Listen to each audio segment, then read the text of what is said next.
வணக்கம். இன்றைக்கி நம்ம செக்டோரியல் அனாலிசிஸ் பற்றி நம்ம பண்ணலாம். செக்டோரியல் அனாலிசிஸ் மெத்தட் நான் வந்து ஏற்கனவே உங்களுக்கு 1-2 ஸ்டாக்ஸு செக்டர்ஸ் வச்சு நான் பண்ணியிருக்கிறேன்.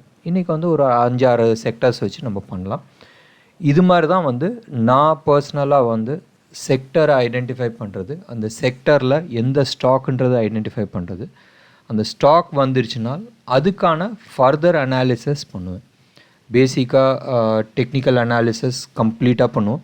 ரெண்டாவது ஓப்பன் இன்ட்ரெஸ்ட், அதை வந்து ஃபியூச்சர்ஸ் அண்ட் ஆப்ஷன்ஸில் இருக்குதுன்னு சொன்னால் ஓப்பன் இன்ட்ரெஸ்ட்டு மற்ற டேட்டாஸ்லாம் வச்சு நாங்கள் அனலைஸ் பண்ணுவோம். இது இல்லாத சப்போஸ் கிளைண்ட்ஸ்க்கு வந்து நாங்கள் லாங் டேர்முக்கு பை பண்ணுறோம் சொன்னால் நாங்கள் ஃபண்டமெண்டல் அனாலிசிஸ் அதுக்கு பண்ணுறது உண்டு. இதுதான் வந்து base of all your investment and ஐடியாஸ்க்கு. வாங்க பார்க்கலாம். அனாலிசிஸ் பிரகாரம் ஆல்மோஸ்ட் எல்லா செக்டருமே வந்து ஃபயர் அப் ஆகிருக்கு. அதாவது எதுவுமே வந்து மார்க்கெட்டை கீழே இழுக்கலை. கரெக்ஷன் ஆகுது, பட் அந்த கரெக்ஷன்றது வேறு, மார்க்கெட் கீழே உழுவுறதுன்றது வேறு. கரெக்ஷன்றது 2 ரீசன்னால் வரும். டெக்னிக்கலாக வந்து அந்த டார்கெட் ப்ரைஸ் அச்சீவ் ஆகிடுச்சு, அந்த டார்கெட் ப்ரைஸ் அச்சீவ் ஆனதுக்கப்புறமா ப்ராஃபிட் டேக்கிங் இருக்கும். அந்த ப்ராஃபிட் டேக்கிங்கிறது ஃபிபனாச்சியில் சாதாரணமாக அந்த 0.23, அதாவது 23% கீழே வரும், இல்லை ஒரு 38% வரும், இல்லை 50% வரலாம், இல்லை 61% வரலாம். இதுதான் வந்து கரெக்ஷனோட பேசிக் புல்பேக். இது நம்ம பேசுகிறது. நீங்கள் வந்து டெக்னிக்கலாக நீங்கள் எடுத்து பார்த்தீங்கன்னா இதை வந்து ஃப்ளாக் ஃபார்மேஷனும் நம்மளோட டெக்னிக்கல் எஜுகேஷ்னல் வீடியோஸில் வந்து இது பற்றியெல்லாம் நான் உங்களுக்கு எக்ஸ்பிளைன் பண்ணுறேன். டிப்பிக்கலாக எடுத்துங்களேன், ஐசிஐசிஐ பேங்க்கை பற்றி நம்ம சொல்லியிருந்தோம். சம்வேர் அரவுண்ட் 480-485 ரேஞ்சில் வந்து அது பைன்னு நம்ம சொல்லியிருந்தோம். இன்ஃபேக்ட் நம்ம வந்து பைன்னு சொன்னதுக்கப்புறமா அது வந்து 488 போயிட்டு அடுத்த நாள் வந்து ஆல்மோஸ்ட் 472 வரைக்கும் வந்துருந்துச்சு. பட் நான் கான்ஃபிடெண்ட்டாகவே நான் வந்து சொல்லியிருந்தேன், it is only a pullback rally and நிச்சயமாக அது வந்து சம்வேர் அரவுண்ட் 505 வரைக்கும் போகுன்றது நம்ம சொல்லியிருந்தோம். ஃப்ரைடே இன்னைக்கு அது 503 வரைக்கும் போச்சு. ஸோ இதோட டெக்னிக்கல் அனாலிசிஸ் ஒர்க் ஆகுமா இல்லையான்றதுக்கு வேறு என்ன பெட்டர் ப்ரூஃப் வேணும்? இன்ஃபேக்ட் இந்த லாஸ்ட் 2 மாதமாக வந்து நான் வீடியோ ஹோஸ்ட் பண்ணிகிட்ருக்கேன். இந்த வீடியோஸில் நீங்கள் எடுத்து பார்த்தீங்கன்னா க்ளோஸ் டு அபவுட் ஒரு 40-50 ஸ்டாக்ஸை பற்றி நான் வந்து அனலைஸ் பண்ணியிருக்கிறேன் வித் சார்ட்டோட. இது இல்லாத வந்து நம்ம ரெக்கமெண்டேஷன் சொல்கிறதில்ல, ஸ்டாக் வாட்ச் லிஸ்ட்டுன்றது க்ளோஸ் டு அபவுட் 150 ஸ்டாக்ஸ் பற்றி நம்ம சொல்லியிருப்போம். இந்த 150 ஸ்டாக்ஸை நம்ம விட்டுறலாம். இந்த 40-50 ஸ்டாக்ஸை பற்றி நான் வந்து எக்ஸ்ப்ளனேஷன்ஸ் கொடுத்து அதோட டார்கெட் என்ன, அதோட ஸ்டாப் லாஸ் என்னன்றது நீங்கள் எடுத்து பார்த்தீங்கன்னா க்ளோஸ் டு அபவுட் 72% வந்து சக்ஸஸ் ரேட் வந்திருக்கு. இதோட உங்களுக்கு வந்து பெட்டர் ப்ரூஃப் என்ன வேணும்? That technical analysis works. அதாவது டெக்னிக்கல் அனாலிசிஸ் மூலமாக சக்ஸஸ் வரத்துக்கான சான்சஸ் நிறையா இருக்குன்றது. இது வந்து ஜோஷியமோ ஜாதகமோ கிடையாது. இது சொன்னால் இப்படி தான் நடக்கணுன்றது அவசியம் கிடையாது. பட் ப்ராபபிலிட்டி தான் நம்ம சொல்கிறோம். அதாவது இது மாதிரி நம்ம சூழ்நிலை வந்துச்சுன்னால் இது மாதிரி நடந்திருக்கு, இதுக்கு சான்சஸ் எவ்வளோ இருக்குது? 20% நடந்திருக்கு, 50% நடந்திருக்கு, இல்லை 100% நடந்திருக்கு, 70% நடந்திருக்கு. இப்படி தான் நம்ம பார்க்கணும். சப்போஸ் ஒரு சூழ்நிலை வருது, இந்த சூழ்நிலையில் வந்துச்சுன்னால் எவ்வளோ பர்சன்டேஜ் ஆஃப் கன்வர்ஷன் நடக்குது? வெறும் 20% தான் நடக்குதுன்னு சொன்னால் அதில் கை வைக்கிறதுல அர்த்தம் கிடையாது. இப்போ டிப்பிக்கலி நீங்கள் எடுத்துங்களேன், எல்லாருக்குமே தெரியும் தட் கருமேகம் வருது, ஜில்லுன்னு காற்றடிக்குது, மழை வரத்துக்கான வாய்ப்புகள் அதிகபட்சம் உண்டுன்றது நம்ம சொல்கிறோம். இதை வந்து நம்ம வந்து எந்த ரிப்போர்ட்டும் நம்ம பார்க்கணுன்ற அவசியம் கிடையாது. இது வந்து ஜென்ரலாக வந்து அந்த உணர்வு இருந்தாவே அந்த இது பழைய எக்ஸ்பீரியன்ஸ் வச்சு நம்ம சொல்கிறோம். இதே மாதிரி தான் டெக்னிக்கல் அனாலிசிஸ்லேயும் இது பர்டிகுலர் பேட்டர்ன்ஸ் வரும்போதும் இப்படி தான் போகுன்றது நம்ம எதிர்பார்க்குறோம். அண்ட் அதுக்கான ப்ராபபிலிட்டிஸ் தான் நம்ம வந்து பேசுகிறோம். வாங்க, நம்ம நிறைய பேசியாச்சு, சார்ட்டுக்குள்ளே போகலாம். நான் முதலே சொன்ன மாதிரி மார்க்கெட் எல்லாமே வந்து ஃபயர் அப் ஆகிருக்கு.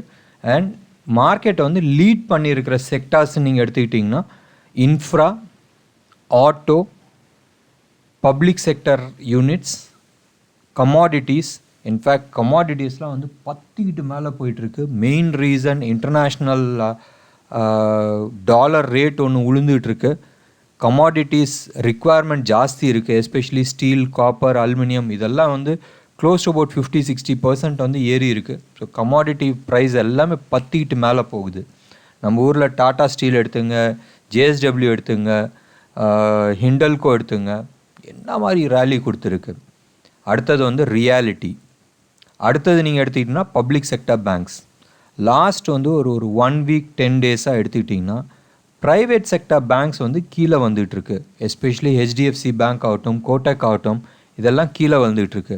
ஓரளவுக்கு ப்ரைவேட் செக்டர் பேங்க்ஸை வந்து காப்பாற்றிட்டு இருக்கிறது வந்து ICICI bank, Axis bank, IndusInd bank இவங்களாம் வந்து காப்பாற்றிட்டுருக்காங்க. பட் பேங்க் நிஃப்டியை காப்பாற்றிட்டு இருக்கிறது வந்து it's only public sector banks, especially SBI, Punjab national bank and bank of Baroda. இது எல்லா சார்ட்டுமே வந்து பியூட்டிஃபுல்லாக இருக்குது. இது எல்லாமே வந்து மார்க்கெட்டை, இந்த சொன்ன செக்டார்ஸ் எல்லாமே எடுத்துக்கிட்டிங்கன்னா இது வந்து மார்க்கெட்டை மேலே தூக்கிட்டு இருக்குன்றது. We call it as a leaders. அதாவது நிஃப்டி, இந்த செக்டார்ஸ்லாம் வந்து நிஃப்டி லீடர்ஸு. இம்ப்ரூவிங்கிறது நம்ம வந்து என்ன சொல்கிறோன்னா பாட்டம் ஃபிஷிங் நடக்குது. இந்த இடத்துல எல்லாமே வந்து பெரும் பணம், அதாவது ஸ்மார்ட் மணி வந்து பாட்டம் ஃபிஷிங் பண்ணிகிட்ருக்கு. அது என்னென்ன செக்டார்ஸ்ன்னு நீங்கள் எடுத்துக்கிட்டிங்கன்னா FMCG, consumption, energy, small cap. அதாவது லீடிங்கிறத நீங்கள் எடுத்துக்கிட்டிங்கன்னா இது வந்து ஏற்கனவே மார்க்கெட் மேலே போயிடுச்சு. இங்கேருந்து நீங்கள் அடுத்தது வந்து வீக் ஆகிறதுக்கான சான்சஸ் தான் இருக்குது. மேபி ப்ராஃபிட் டேக்கிங் எடுக்கிறதுக்கு சான்சஸ் இருக்குது. இப்போ நான் சொன்ன அந்த இம்ப்ரூவிங், அதாவது பாட்டம் ஃபிஷிங் நான் சொன்ன செக்டர்ஸ் எல்லாம் இருக்குல்ல, FMCG, consumption, energy, small cap, இந்த இதில் இருக்கிற ஸ்டாக்ஸு, சில ஸ்டாக்ஸ் அது எப்படி ஐடென்டிஃபை பண்ணுறது ப்ராபப்ளி ஒரு வீடியோ நம்ம பார்க்கலாம். அந்த பர்டிகுலர் ஸ்டாக்ஸ் எல்லாமே வந்து மேலே போயிட்டுருக்கிறதுக்கு சான்சஸ் நிறைய இருக்குது. இப்போ பெஸ்ட் எக்ஸாம்பிள் நம்ம எனர்ஜின்னு நீங்கள் எடுத்துக்கிட்டிங்கன்னா நம்ம கெயில் பற்றி நம்ம பேசணும். கெயிலை வந்து எப்படி பிரேக் அவுட் ஆச்சு, அதாவது ஒரே நாளில் வந்து டே சார்ட் அண்ட் வீக்லி சார்ட்டை வந்து எப்படி பிரேக் அவுட் ஆச்சு அண்ட் மேலே வந்து ஆல்மோஸ்ட் 10% ஏன் போச்சுன்றது நம்ம டிஸ்கஸ் பண்ணோம். So GAIL is also part of energy. இதே மாதிரி ஓஎன்ஜிசி இருக்குது, நிறைய ஸ்டாக்ஸ் இருக்குது. ஸோ இது வந்து மேலே போகிறதுக்கான நிறைய சான்சஸ் இருக்குது. ஸோ அந்த செக்டாரில் இருக்கிற மற்ற ஸ்டாக்ஸ் என்னன்றது நீங்கள் பாருங்கள். இப்போ வீக் ஆகிட்டு இருக்க செக்டார்ஸ் நீங்கள் எடுத்துக்கிட்டிங்கன்னா service sector, finance, bank Nifty. Bank நிஃப்டியை பொறுத்த வரைக்கும் இன்னமும் அப்சைடு இருக்குது. ஆஸ் எ செக்டார் வீக் ஆகிட்டுருக்கு. பட் பேங்க் நிஃப்டியில் வந்து நம்ம ரெண்டாக பிரிக்கலாம். ஒன்று வந்து ப்ரைவேட் செக்டார் பேங்க்ஸு, இன்னொன்று வந்து public sector banks. Public sector பேங்க்ஸில் ஃபர்தர் அப்சைடுக்கான வாய்ப்புகள் நிறைய இருக்குது. ஸோ அந்த பர்டிகுலர் மூமெண்ட்னால பேங்க் நிஃப்டி மேலே போகிறதுக்கு வாய்ப்புகள் நிறைய இருக்குது. பேங்க் நிஃப்டியில் ஹெவி வெயிட்டுன்னு நீங்கள் எடுத்துக்கிட்டிங்கன்னா ஹெச்டிஎஃப்சி பேங்க். அந்த ஹெச்டிஎஃப்சி பேங்க்கில் சில பேட் நியூஸ் வந்துச்சு. அதாவது அவங்க ஃபர்தராக கிரெடிட் கார்டு விற்கக்கூடாதுன்றது ஆர்பிஐ பாலிசி வந்துச்சு. அந்த ஒரு பர்டிகுலர் நியூஸ்னால ஹெச்டிஎஃப்சி பேங்க் கீழே சரியுது. பட் அதுக்கு ஈக்குவலண்ட்டாக ICICI and Axis bank, IndusInd bank இதெல்லாம் வந்து சப்போர்ட் கொடுத்துருக்கு. அண்ட் பப்ளிக் செக்டர் பேங்க்கில் especially SBI, bank of Baroda இது மாதிரி ஸ்டாக்லாம் வந்து மேலே தூக்கிட்டு இருக்கு. ஸோ அது ஃபர்தராக கீழே உழுவுறதுக்கு சான்சஸ் இல்லை. பட் சப்போஸ் ஏதாச்சும் ஒரு சின்ன பேட் நியூஸ் வந்தாலும் சரியறதுக்கு நிறைய வாய்ப்புகள் இருக்குது. இப்போ வாங்களே நம்ம வந்து என்னென்ன ஸ்டாக்ஸ்ன்றது நம்ம பார்க்கலாம். பேங்க் நிஃப்டியை பொறுத்த வரைக்கும் ஃபர்தராக அப்சைட் போகிறதுக்கான நிறைய சான்சஸ் இருக்குது. இப்போதைக்கு மார்க்கெட் வந்து அரௌண்ட் 30,000 ஜோனில் வந்து உங்களுக்கு அது அக்யூமுலேஷன் ஆகிட்டுருக்கு.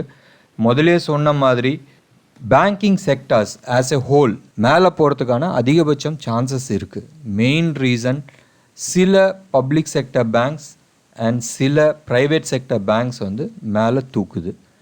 கரண்ட் லெவல் அரௌண்ட் 30,000லேருந்து 31,800 வரைக்கும் போகிறதுக்கான வாய்ப்புகள் இருக்குது. அது இந்த வாரம் போகுமான்றது காத்திருந்து பார்க்கணும். நீங்கள் இப்போ ரைட் நவ் நீங்கள் வந்து பாருங்கள்.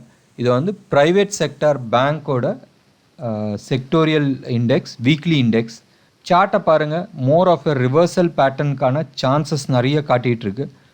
ப்ரைவேட் செக்டார் பேங்க் கீழே விழுந்துச்சுனால் ப்ராபப்ளி ஒரு 10-15% வந்து கீழே வரதுக்கான வாய்ப்புகள் இருக்குது. ஆனால் முக்கியமான ஒரு வெரி நியராக வந்து ஒரு சப்போர்ட் ஜோனில் நிற்கிது. அதாவது 16,150 ஜோனில் வந்து மேஜர் சப்போர்ட் இருக்குது. பார்க்கலாம். அது வருங்காலத்தில் உடைக்குதான்றது நம்ம பார்க்கலாம். ப்ரைவேட் செக்டர் பேங்க்ஸோட செக்டோரியல் சார்ட் நம்ம பார்த்தோம். அதில் மேஜர் கான்ட்ரிபியூட்டர், அதாவது கீழே வந்ததுக்கு one of the major contributor நீங்கள் எடுத்துக்கிட்டிங்கன்னா ஹெச்டிஎஃப்சி பேங்க். ஹெச்டிஎஃப்சி பேங்க்கோட வீக்லி சார்ட் பாருங்கள். அது கரெக்டாக அந்த முக்கியமான ஒரு சப்போர்ட் ஜோனில் நிற்கிது. இது வந்து டே சார்ட்டில் பார்க்கும்போது அது உங்களுக்கு கிளியராக தெரியும். 1377 ஜோனில் வந்து ஒரு சப்போர்ட் இருக்குது.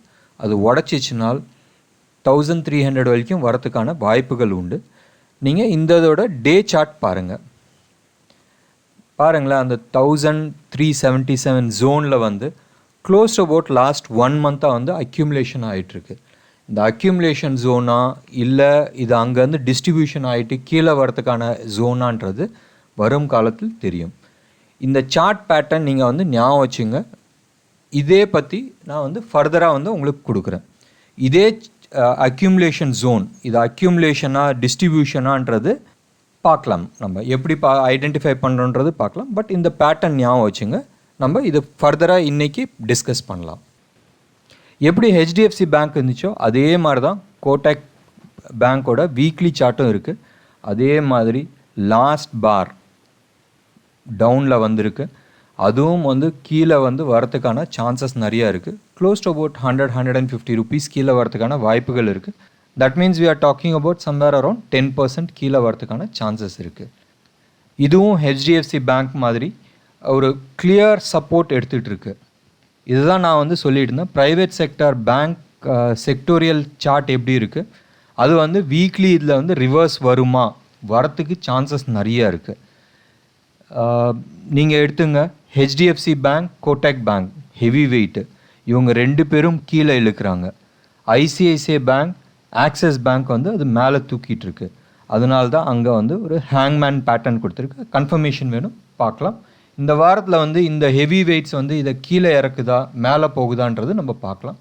பட் ஞாபகம் வச்சுங்க, இது நீங்கள் வாங்குறீங்கன்னு நினச்சேன்னா, கோடாக் நீங்கள் வாங்குறீங்கன்னு சொன்னால் 1800 லெவலில் வந்து ஒரு ஸ்டாப் லாஸாக வச்சு நீங்கள் வாங்கலாம். It's not advisable to buy as of no.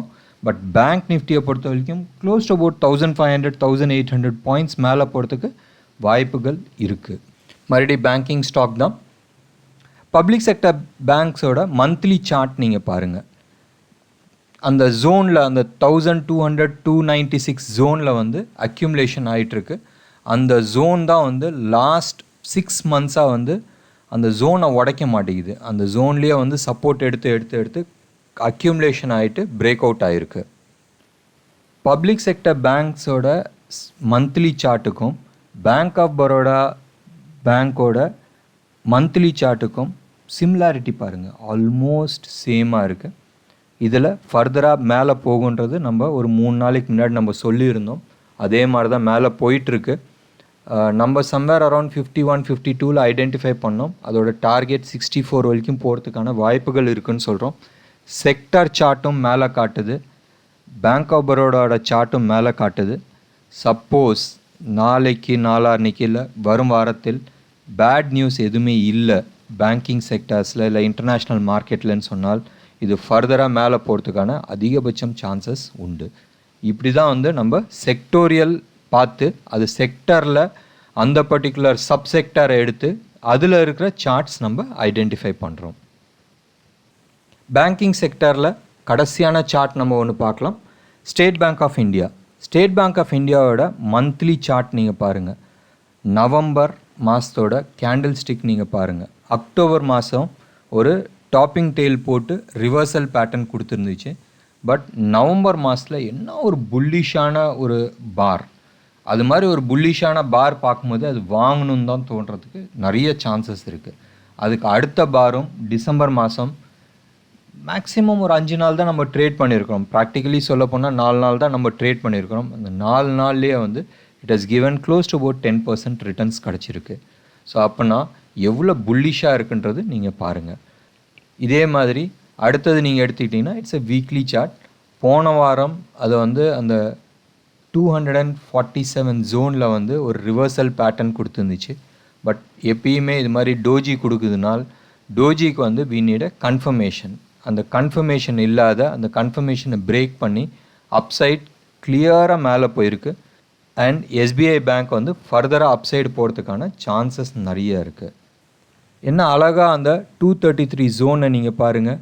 அது வந்து ஒரு ரெசிஸ்டன்ஸ், அந்த ரெசிஸ்டன்ஸை உடச்சி மேலே போயிட்டு சப்போர்ட் எடுத்து மேலே போகுது. அடுத்த ஜோன் அதாவது 247 ஜோனில் வந்து கிளியராக அக்யூமுலேட் ஆகி ஒரு ட்ரையாங்கிள் பேட்டர்ன் கொடுத்து பிரேக் அவுட் ஆகிருக்கு. எப்பயுமே ட்ரையாங்கிள் பேட்டர்ன் கொடுக்கும் போதும் பிரேக் அவுட் ஆச்சுனால் ஃபஸ்ட் கிளாஸாக மேலே போகும். It's a time bound target. அது டே சார்ட்டில் எஸ்பிஐ வந்து ஆல்மோஸ்ட் டார்கெட் அச்சீவ் ஆகிருக்கு. யூஸ்ஃபுல்லாக இருந்துச்சா? செக்டோரியல் அனாலிசிஸ் பண்ணி அதில் சப்செக்டார்ஸ் பேங்க் நிஃப்டியில் private bank sectoral analysis, public sector sectoral analysis, private செக்டாருக்குள்ளே ஏன் கீழே போகுதுன்றது நம்ம வந்து 2 சார்ட்டை வச்சு நம்ம பார்த்தோம். அதே மாதிரி பப்ளிக் செக்டர் பேங்க்ஸ் ஏன் மேலே போகுதுன்றது நம்ம 2 சார்ட்டை வச்சு பார்த்தோம். ஸோ இப்படி தான் வந்து செக்டரை அனலைஸ் பண்ணி அது கீழே இருக்கிற சார்ட்ஸை எடுத்து நம்ம வந்து எப்பயுமே வந்து ட்ரேட் பண்ணுறது அட்வைசபிள். மற்ற சார்ட்ஸ் எல்லாமே நம்ம பார்க்கலாம். மற்ற செக்டர்ஸில் இன்டெப்த் நான் போகல, பட் ஓவராலாக நம்ம பார்க்கலாம். ஐடி செக்டர்ஸ் என்ன அழகாக அந்த சம்வேர் அரவுண்ட் 2019 அக்யூமுலேஷன் ஆச்சு. ஜூலையிலேருந்து சம்வேர் அரவுண்ட் ஜனவரி வரைக்கும் வந்து உங்களுக்கு 2020 ஜனவரி வரைக்கும் அது அக்யூமுலேஷன் ஆகி கீழே ஒரு ஸ்பைக் கிடச்சிச்சு. தட் இஸ் பிகாஸ் ஆஃப் இந்த கொரோனானால கீழே வந்துச்சு. பட் அந்த ஜோனில் வந்து ஆல்மோஸ்ட் க்ளோஸ் டு அபவுட் 12-13 மாதம் வந்து அக்யூமுலேஷன் ஆனது வந்து அழகாக உடச்சிட்டு மேலே போச்சு. இதுதான் வந்து பவர் ஆஃப் டெக்னிக்கல் அனாலிசிஸ். அது ஃபிபனாச்சி போட்டு நான் வந்து உங்களுக்கு காட்டியிருக்கிறேன். எப்படி கரெக்டாக அந்த ஃபிபனாச்சி லெவலில் வந்து ஒவ்வொரு லெவல்லையும் வந்து உங்களுக்கு சப்போர்ட் எடுத்திருக்கு. அது வந்து 25% ஆகட்டும், 38% ஆகட்டும், 50% ஆகட்டும், 61% ஆகட்டும், மறுபடி மேலே வந்து 161% ஆகட்டும், அந்த ஜோன் வரைக்கும் வந்து போயிருக்கு. இப்போ எங்கே வரைக்கும் போகுன்னு சொன்னால் சம்வேர் க்ளோஸ் டு அபவுட் 26,000 வரைக்கும் போகிறதுக்கான சான்சஸ் இருக்குது. இது செக்டரை பற்றி. அப்படினால் இந்த செக்டாரில் இருக்கிற என்னென்ன சார்ட்ஸு, இன்ஃபோசிஸ் இருக்குது, டிசிஎஸ் இருக்குது, விப்ரோ இருக்குது, இதில் எந்த சார்ட் போகுன்றது நீங்கள் எடுத்து அனலைஸ் பண்ணும்போது உங்களுக்கு கிளியர் கட்டாக வந்து உங்களுக்கு ஐடியா கிடைக்கும். ஐடி செக்டரோட வீக்லி சார்ட் நம்ம பார்க்கலாம். மேலே அந்த 21,000லேருந்து அந்த 22,300 ஜோனில் எப்படி அக்யூமுலேட் ஆகிட்டுருக்கு. இது இங்கேருந்து மேலே போகுமா கீழே வருமானது நம்ம டிஸ்கஸ் பண்ணலாம். நான் சிமிலாரிட்டி சார்ட்ஸ் காட்டுறேன். அந்த சிமிலாரிட்டி சார்ட்டை வச்சு நம்ம என்ன பண்ணலான்றது நம்ம ஃபர்தராக டிசிஷன் எடுக்கலாம். எப்படி ஐடி செக்டாரில் மந்த்லி சார்ட்டில் அக்யூமுலேட் ஆச்சோ அதே மாதிரி வீக்லி சார்ட்லேயும் எப்படி மேலே வந்து அக்யூமுலேட் ஆகிட்ருக்கோ அதே மாதிரி தான் ஃபைனான்ஷியல் செக்டாரில் டெய்லியில் ஆல்மோஸ்ட் ஒரு 1 மந்த்தாக வந்து அக்யூமுலேஷன் ஆகிட்டுருக்கு. இது இங்கேருந்து மேலே போகுமா கீழே வருமானது இண்டிவிஜுவல் சார்ட்ஸ் எடுத்து பார்க்கும்போதும் உங்களுக்கு தெரியும். ஃபைனான்ஷியல் செக்டார் உள்ளே இருக்கிற என்னென்ன காம்பனன்ட்ஸ் இருக்குதுன்னு நீங்கள் பாருங்கள். ஹெச்டிஎஃப்சி இருக்குது, ஸ்ரீராம் ரோட் டிரான்ஸ்போர்ட் இருக்குது, இந்தியா புல் ஹவுசிங் ஃபைனான்ஸ் இருக்குது, முத்தூட் ஃபைனான்ஸ் இருக்குது, மணப்புரம் இருக்குது. இது மாதிரி ஒவ்வொரு சார்ட்டும் நீங்கள் எடுத்து பார்க்கும்போதும் இந்த செக்டாரை வந்து இங்கேருந்து மேலே போக போகுதா இல்லை கீழே வரப்போகுதான்றது உங்களுக்கு ஒரு டைரக்ஷன்ஸ் கிடைக்கும். அடுத்த வரது வந்து மீடியாவோட செக்டோரியல் அனாலிசிஸ் வீக்லி சார்ட். என்ன அழகாக வந்து ஏப்ரல், மே, ஜூனில் வந்து அக்யூமுலேட் ஆகிட்டு பர்ஸ்ட் ஆச்சு. அதாவது இதை வந்து ரேஞ்ச் எக்ஸ்பேன்ஷனும் மறுபடியும் வந்து ஜூன், ஜூலை, ஆகஸ்ட்டில் வந்து அந்த ஜூனு அக்யூமுலேட் ஆகிட்டு மறுபடியும் ஒரு ரேஞ்ச் எக்ஸ்பேன்ஷன் பண்ணிச்சு. மேலே போயிட்டு கீழே வருது. அந்த ப்ரீவியஸ் ஜோனோட டாப் பொசிஷன்ஸ் இருக்குது. அதாவது 1450 ஜோனில் வந்து மறுபடியும் அது சப்போர்ட் எடுத்து அக்யூமுலேட் ஆகுது. இப்போ இங்கேருந்து பர்ஸ்ட் ஆகுது. இப்போ அகெயின் மீடியாவில் இருக்கிற ஸ்டாக்ஸ்லாம் நீங்கள் ஐடென்டிஃபை பண்ணுங்கள். என்னென்ன ஸ்டாக் மேலே போகிறதுக்கான வாய்ப்புகள் இருக்குது. நம்ம சன் டிவி பற்றி நம்ம ஏற்கனவே பேசியிருக்கிறோம். லாஸ்ட் 2 டேஸாக வந்து சன் டிவி மேலே போயிட்டுருக்கு. இதே மாதிரி தான் ஜி என்டர்டெயின்மெண்ட்டும் மேலே போயிட்டுருக்கு. மற்ற ஸ்டாக்ஸ்லாம் அதில் என்னென்ன இருக்குன்றது நீங்கள் பாருங்கள். அது பார்க்கும் போதும் எந்த ஸ்டாக்கை வந்து நீங்கள் சூஸ் பண்ணலான்றது முடிவு பண்ணுங்கள். நிறைய ப்ராஃபிட் இருக்குது. இது ஃபர்தர் மேலே போகிறதுக்கான வாய்ப்புகள் நிறைய உண்டு. அடுத்தது ஃபார்மா. எனக்கு ரொம்ப பிடிச்ச செக்டர். காரணம் எப்பயுமே வந்து எலியட்ஸ் வேவை பற்றி நான் பேசும்போதும் அதே மாதிரி எங்கே ப்ராஃபிட் எடுக்கணும், அதாவது டேக் த ப்ராஃபிட் அவுட், நம்ம வந்து இது கரெக்ஷன் வருதுன்னு சொல்கிறதுக்கு நான் எப்பயுமே வந்து செக்டோரியல் அனாலிசிஸில் ஃபார்மா செக்டார்ஸ் தான் நான் காட்டுறேன்.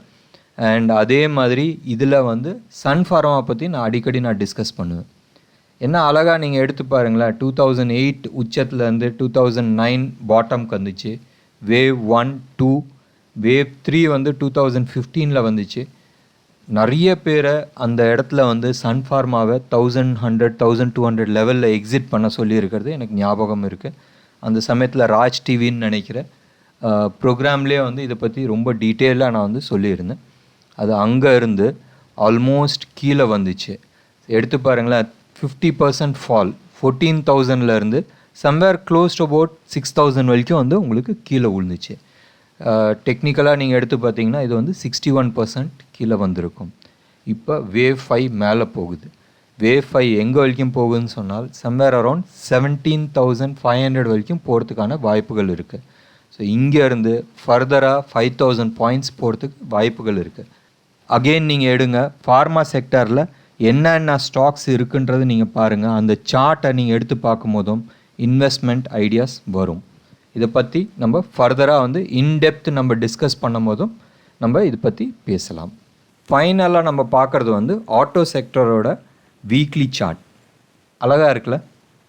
எடுத்து பாருங்கள், அக்டோபர் 2019 பிப்ரவரி எண்டு 2020 வரைக்கும் அந்த ஜோனில் வந்து என்ன அழகாக அக்யூமுலேட் ஆகிட்டுருக்கு.